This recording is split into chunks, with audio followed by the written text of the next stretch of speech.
दोस्तों इजराइल एक ऐसा देश है जहां पर कदम रखने से डरता आईएसआई। दोस्तों वही आईएसआई जो दुनिया का सबसे बड़ा खुफिया आतंकी संगठन है, जिसने अमेरिका से लेकर हिंदुस्तान तक को मिटाने की धमकी दे रखी है। आखिर क्या है इजराइल के पास, क्यों इतना डरते हैं इजराइल से लोग? चारों ओर दुश्मनी से घिरा होने के बावजूद भी इजराइल का आज तक कोई बाल भी बाका नहीं कर पाया। आखिर क्या है इजराइल के पास? दोस्तों ऐसे ही फैक्ट के बारे में आज हम जानेंगे, लेकिन उससे पहले आप प्लीज चैनल को सब्सक्राइब कर दो, वीडियो को प्लीज लास्ट तक देखना। दोस्तों क्या आपको पता है इजराइल दुनिया का 100वां सबसे छोटा देश है, लेकिन फिर भी इसकी सेना शक्ति, इसकी वायु सेना शक्ति दुनिया के सबसे ऊंचे स्तर पर गिनी जाती है और इसकी कुल आबादी 90 लाख है, जो न्यूयॉर्क की भी आधी है।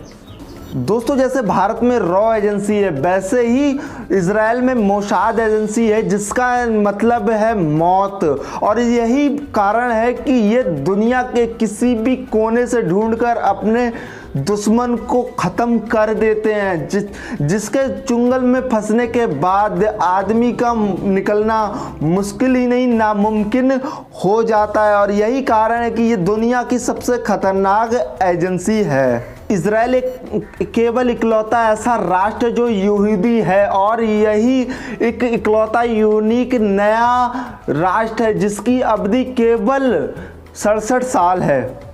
दुनिया में इजराइल ही इकलौता एक ऐसा देश है जिसमें आर्मी ट्रेनिंग लेना बहुत ज़्यादा जरूरी, चाहे फिर वो लड़का हो या लड़की। अगर टेक्नोलॉजी की बात करें तो इजराइल का 9वां सैटेलाइट सिस्टम इजराइल का खुद का है, जो खुद इजराइल किसी से साझा नहीं करता है। दुनिया में इजराइल इकलौता एक ऐसा देश है जहां पर जन्मा बच्चा, चाहे वो किसी भी देश का हुआ, उसे तुरंत ही इजराइल की नागरिकता मिल जाती है। और अगर इजराइल का कोई नागरिक किसी भी देश में रह रहा हो तो उसे भी तुरंत ही इजराइल की नागरिकता मिल जाती है। दोस्तों इजराइल के पूरे देश में anti ballistic missile defence system जो पूरे देश से घिरा हुआ है, मतलब पूरे चारों तरफ से ढका हुआ है। अगर यहाँ पर कोई भी मिसाइल या कोई भी देश हमला करता है तो भाई वह उसे पहले ही नाकाम कर सकता है। इजराइल की सीधी और सिंपल भाषा, अगर आप हमारे एक सैनिक को मारते हैं तो हम दुनिया के किसी भी कोने से ढूंढकर आपके 50 सैनिक को मार सकते हैं, नागरिक को मार सकते हैं। अगर इसकी जीडीपी की बात करें तो इसका जो ज़्यादातर खर्चा बस सैनिक और रक्षा के लिए किया जाता है। दोस्तों इजराइल में कोई भी सुअर नहीं पाल सकता है और यहाँ के 90% घर सोलर सिस्टम पे ही चलते हैं। दुनिया का सबसे पहला एंटीवायरस इजराइल ने ही बनाया था, जो सन 1979 को बना था। और अगर रविवार को आप इजराइल में अपनी नाक साफ करते हो तो इसमें आपकी सजा भी हो सकती है। और अगर बिजनेस की दृष्टि से देखें तो इजराइल दुनिया के तीसरे नंबर पर आता है, और अगर टेक्नोलॉजी की बात करें तो इजराइल दूसरे नंबर पर आता है। और यहाँ पर 3500 से ज़्यादा टेक्नोलॉजी कंपनियां हैं। दोस्तों पाकिस्तान का कोई भी नागरिक इजराइल में नहीं जा सकता, क्योंकि पाकिस्तान इजराइल से नफरत करता है। और एक बात आपको बहुत अच्छे से पता होनी चाहिए कि इजराइल जो है उसका खुद का कोई भी संविधान नहीं है। न्यूजीलैंड और ब्रिटेन की तरह इजराइल का संविधान बदलता रहता है और परंपरा के हिसाब से नए नियम लागू होते रहते हैं।